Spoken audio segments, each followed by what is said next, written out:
So I'll just continue reading from the article dated for today, July 1st, 2011.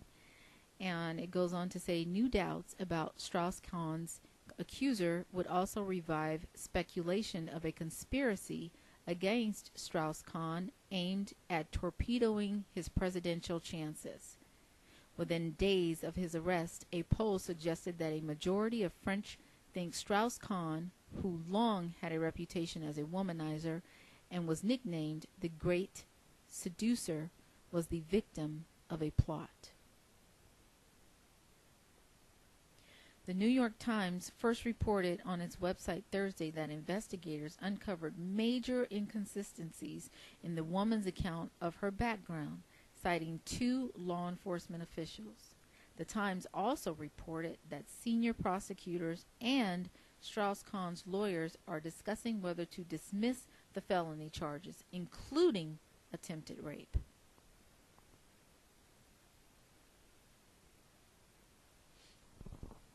So, this woman may have been her own worst enemy. Let's say that the allegations are valid. Let's say that this really did happen. When you lie to people and you put out information or conflicting information or flat out lies, you greatly reduce your credibility.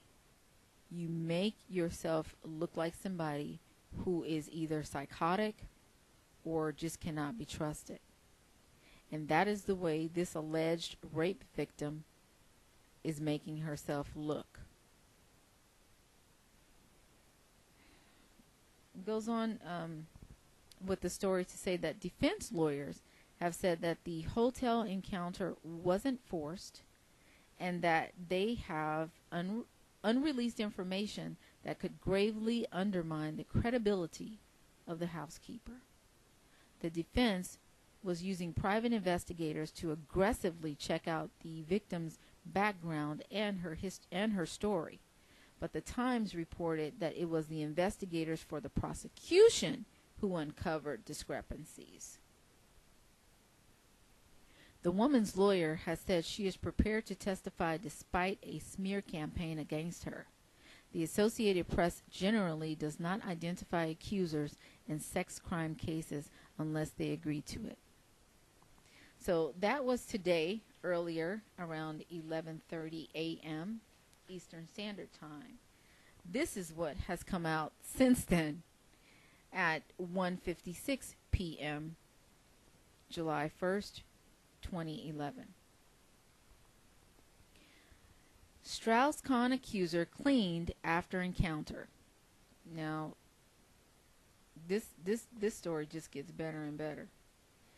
All right, here we go. The hotel maid who accused former IMF director Dominique Strauss-Kahn of sexual assault admitted that she lied to a grand jury during or about the events surrounding the alleged attack, according to a letter sent from prosecutors to Strauss-Kahn defense team.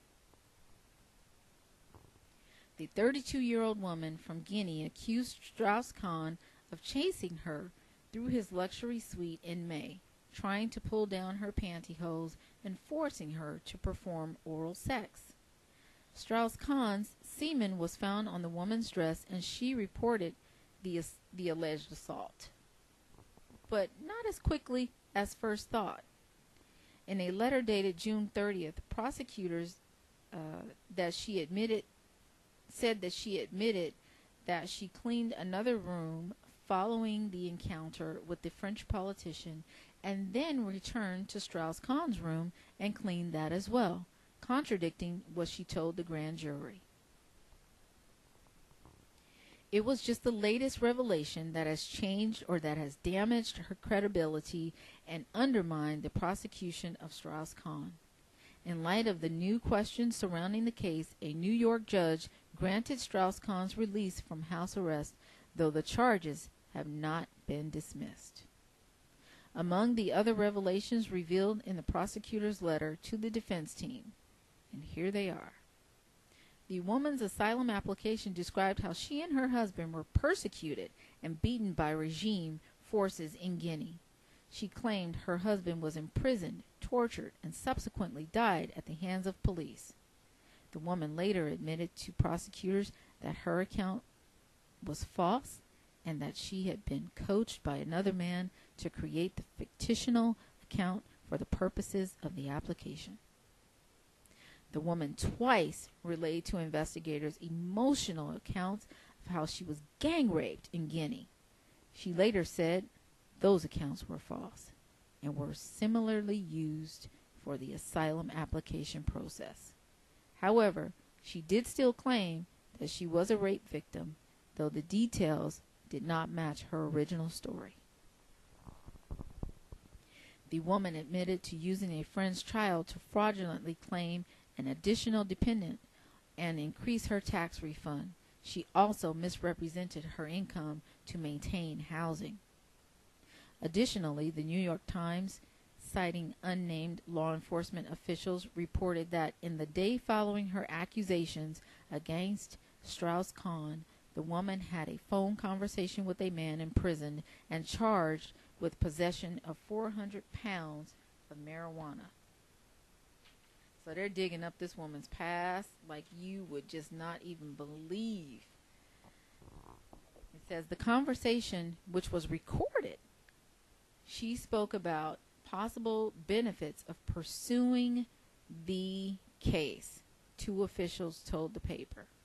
Investigators discovered the imprisoned man was one of several people who deposited around $100,000 in cash in the woman's bank account over the last 2 years.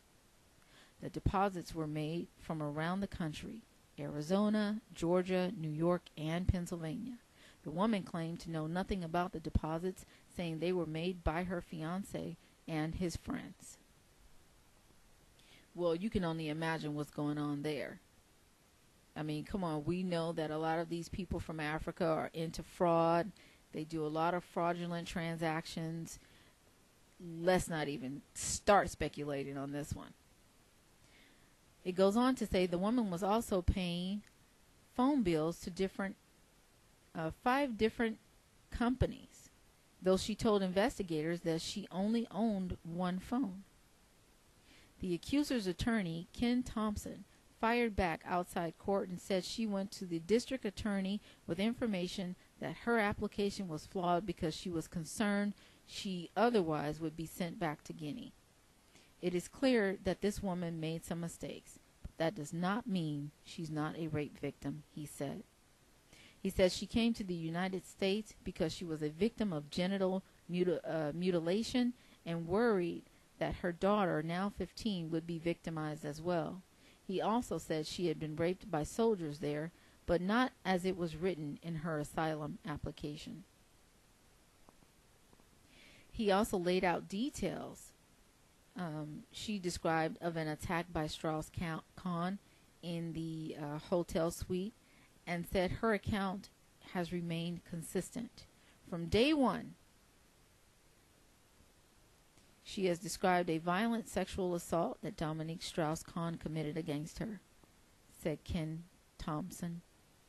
Thompson took a throng of reporters outside court through the details of the incident from his client's perspective, saying Strauss-Kahn bruised her genitals, tore a ligament in her shoulder, and ripped her stockings. She has described that sexual assault many times to prosecutors and to me, and she has never once changed a single thing about that encounter. He also addressed media reports that his client was involved with a drug dealer, calling them lies. So now you guys be the judge. You tell me you got somebody with a dirty background, an African woman with a dirty background, with alleged ties to criminal people. She's an admitted liar. She's admitted to making false allegations of rape in the past. She's admitted to lying on her asylum application, exaggerating events to get the application pushed through and approved. And then you have this Dominique Strauss-Kahn, who is a known womanizer. Not only that, he has a woman who is ready to come forward now and say that he assaulted her in 2002. He raped her in 2002. So you've got two people with clear credibility issues pointing the finger at each other. You be the judge. This is janeSPEAKS, and I'm out.